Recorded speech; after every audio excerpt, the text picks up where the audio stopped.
кубок. Мына өзүңөр көрүп турган кубокту Байгазы Кенжебаев деген спорт комитетинин төрагасы болуп жүргөн байкебиз бар. Мына ошол байкебиз негиздеген экен, ушул кубокту берген экен өтмө кылып. Ар биринин эмеси жазылып турат дейт уткан сайын. Осмонкуловго буйруптур, эми буйрук болсун буюрса силерге, мээнетиңер акталсын. Жакшылыкта, ийгиликте, дайыма жеңишке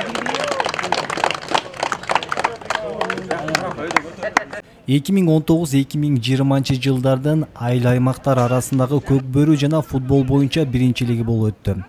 Альянс Алтын компаниясынын байгесине арналган көк бөрү оюну боюнча Талас районунун чемпионатында жеңишке жетишкен командалардын байгеси тапшырылды. Учурда бул иш-чара коронавируска байланыштуу токтотулган эле. Бүгүнкү оюн боюнча 2019-2020 жылы боюнча Талас район аралык 14 командалык көк бөрү шеринебиз бар.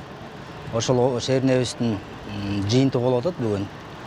Ошол шеринебизди колдоп Жер Алтын Альянс компаниясы 200 000 сом байге бөлүп берген.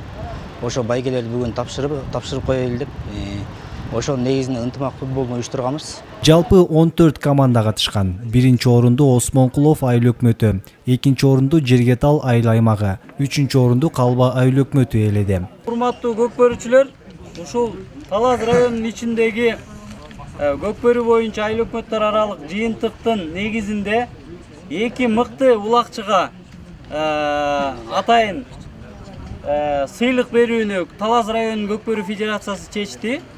Бирөөсү улак ойноп жүргөн профессионал, эң мыкты, баарыңыздарга таанымал болгон Эрлан Төлөбеков мырзаны бул жакка чакыртып ынтымак командасынын мүчөсү.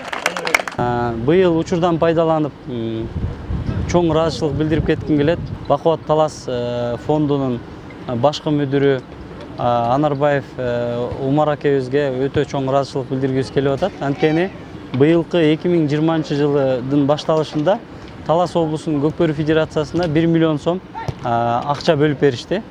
Ал акча каражат 600 000 сом ушул Талас облусунун көк бөрү федерациясына тиешелүү болгон ынтымак командасы, Талас облусунун курама командасы болуп эсептелет.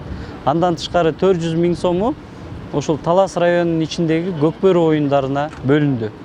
Анын 200 000 сому ушул жаз айларында өткөн Ош Талас ынтымагына жол кире катары жумшалды. Андан тышкары 200 000 сому айыл өкмөттөр арасындагы жыйынтыкты мына бүгүнкү өтүп жаткан оюндун жыйынтыгы менен айыл өкмөттөргө тапшырылып жатат. Альянс Алтын компаниясы көк бөрүдөгү жаш спортчуларга демөөрчүлүк түрүндө 1 миллион сом бөлүнгөн. Ал эми Талас областык көк бөрү федерациясы менен тыгыз иштеп, ынтымак жана бакубат Талас командаларына башкы демөөрчүлүк көрсөтөт. Келечекте мындай турнирлер дагы көп болорун белгилеп, эмки турнирге жалпы команданын формаларын карап чыгарын билдиришти.